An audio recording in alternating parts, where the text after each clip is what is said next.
প্রবাসী যারা রয়েছে তাদের জন্য কিন্তু প্রবাসী কল্যাণ ব্যাংক রয়েছে।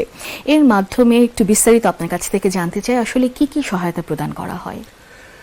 প্রবাসী কল্যাণ ব্যাংক এটা একটা বিশেষায়িত ব্যাংক। এটা প্রবাসী আমাদের মন্ত্রণালয়ের প্রবাসী কল্যাণ এবং বৈদেশিক কর্মসংস্থান মন্ত্রণালয়ের আরেকটি প্রতিষ্ঠান, যেটা বিশেষায়িত ব্যাংক। বাংলাদেশ ব্যাংকের মাধ্যমে এটা চলে। এইটা মূলত প্রবাসীদের কল্যাণমূলক কাজের জন্যই, যেটা শুরু হয় অভিবাসন ঋণ দিয়ে।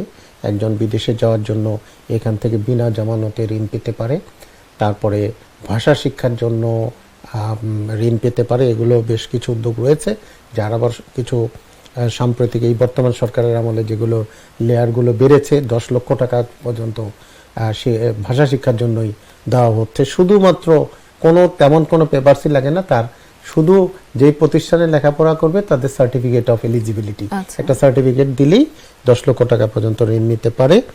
তারপরে আপনার এই পুনর্বাসন ঋণ, যেটা যে আসার পরে ওই একটু আগে যেগুলো বললাম চ্যালেঞ্জগুলো মোকাবেলা করে কেউ যদি আগ্রহী হয়, সে পুনর্বাসন ঋণ পায়। ক্ষুদ্র উদ্যোগের জন্য এসএমই জাতীয় লোনও পায় সে।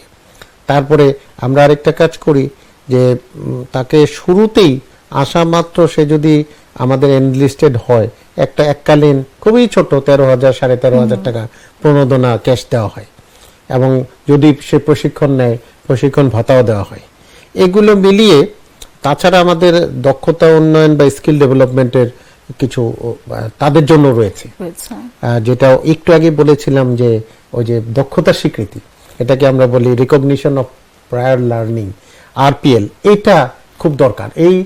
সে যেটা শিখে আসলো সেটা আমরা একটা ছোট্ট একটা প্রশিক্ষণ বা ওরিয়েন্টেশনের মাধ্যমে একটা সার্টিফিকেট দিয়ে দিই। এটা দিয়ে সে আবার এমপ্লয়মেন্টে যেতে পারে, বিদেশ আবার যাওয়ার।